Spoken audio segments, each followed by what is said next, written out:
জাতের বদজাতি লিখেছেন কাজী নজরুল ইসলাম। জাতের নামে বদজাতি সব জাত জালিয়াতে খেলছে জুয়া, চুলেই তার তোর জাত হবে যাবে জাত ছেলের হাতে নয় তো মোয়া, হুকোর জল আর ভাতের হাড়ি ভাবলি এতে এই জাতের জান, তাই তো বেকুব করলি তোরা এক জাতিকে 100 খান। এখন দেখিস ভারত জোড়া বসে আছিস মাসি বাসি মলা, মানুষ নাই আজ আছে শুধু জাত শেয়ারে হুক্কা হুয়া, জানিস না কি কি ধর্ম সে যে বর্ম সম সহনশীল, তাকে কি ভাই ভাঙতে পারে সোয়াছুই ছোট ডিল,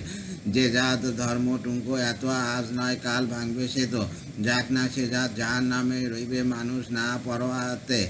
দিন কানা সব দেখতে পাসনে দণ্ডে দণ্ডে পলে পলে কেমন করে পিছিয়ে তোদের পিসার জাতের যাতায়াত কলে, তোরা জাতের চাপে মল্লি জাতি সূর্য ত্যাজি নীলি বাতি, তোদের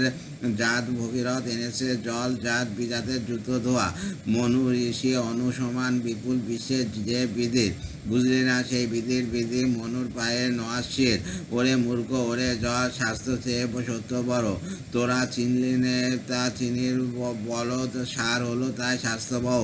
সকল জাতি সৃষ্টিতে তার এই বিশ্বের মায়ের বিশ্বঘর, মায়ের ছেলে সবাই সমান তার কাছে নাই আত্মপর, তোরা সৃষ্টিকে তার ঘৃণা করে সস্তায় বুঝিতে জীবন বলে,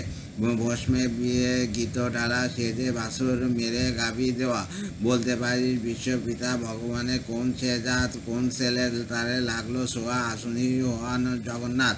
নারায়ণের জাত যদি নাই তোমাদের কেন জাতের বাড়ায়, তোরা ছেলের মুখে থুতু দিয়ে মার মুখে দিস ধুপে ধোয়া, ভগবানের ফৌজদারি কোর্ট নাই সেখানে জাত বিচার, তোর পাইতে টিকি টুপি টোপর সব সেতার ভাই একাকার, জাত সে শিখায় তোলা রবে কর্ম নিয়ে বিচার হবে, তারপর বামুন চাললো এক গোয়ালে নরক কিংবা স্বর্গে ধোয়া, এই বাঁচার বিচার বড় করে প্রাণ দেবতায় ক্ষুদ্রে বাবা, বাবা এই পাপের কাজ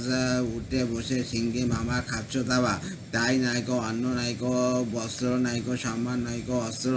এই যা জুয়ারি ভাগ্যে আছে আরও বিশেষ দুঃখ ও সওয়া। বিশের ভাষী কাব্যগ্রন্থ। ধন্যবাদ।